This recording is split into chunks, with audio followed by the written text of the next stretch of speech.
So ano bang gagawin mo if yung client mo is gusto ka magkaroon ng isang time tracker? So meron kaming ginagamit na template na pwede mong sabihin kay client mo or pwede ka gumawa ng sarili mong template para hindi naman lahat kayo pare-pareho ng template na sasabihin at mahahalata kayo na parang iisang tao lang kayo. Pwede mong sabihin sa kanila na hindi ka komportable gumamit ng isang time tracker. Ang time tracker kasi is number one na enemy nating lahat. Dahil ang time tracker, it can reduce your time kapag hourly rate ka. Makikita na, ay, 2 oras na lang nagawa, so 2 oras ko lang siya babayaran. Second is makikita na kapag nag-outsource ka, is mahalata ka dahil pag tinime tracker ka, makikita yung PC mo at hindi naman ikaw nag-work pero natapos mo. So, paano nangyari yun dahil na-outsource mo nga?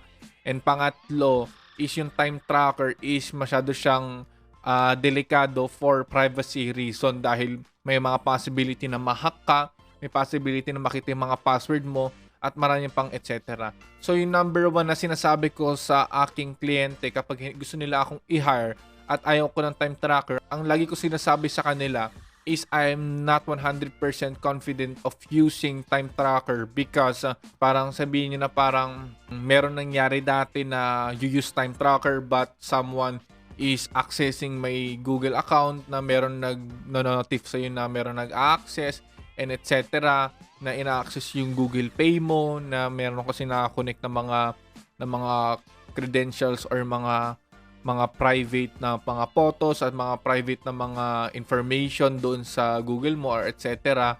Kaya hindi ka confident.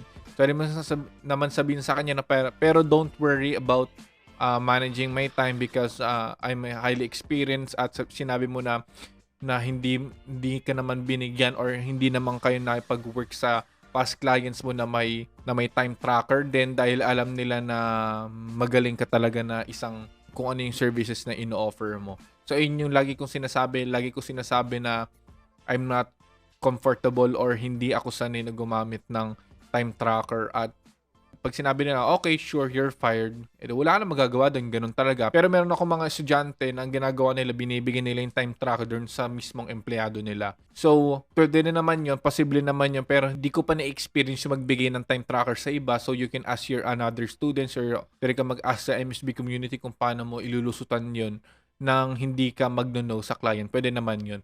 Pero based sa akin, hindi ko na ina-accept kung may time tracker kasi para sa akin lang, based on my personal opinion, this is not based on my data or analysis.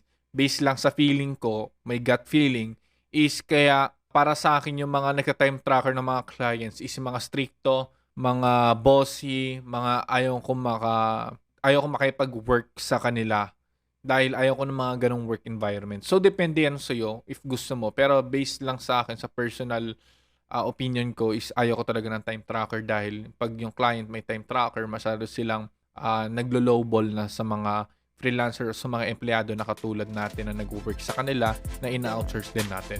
So, see you on the next lesson.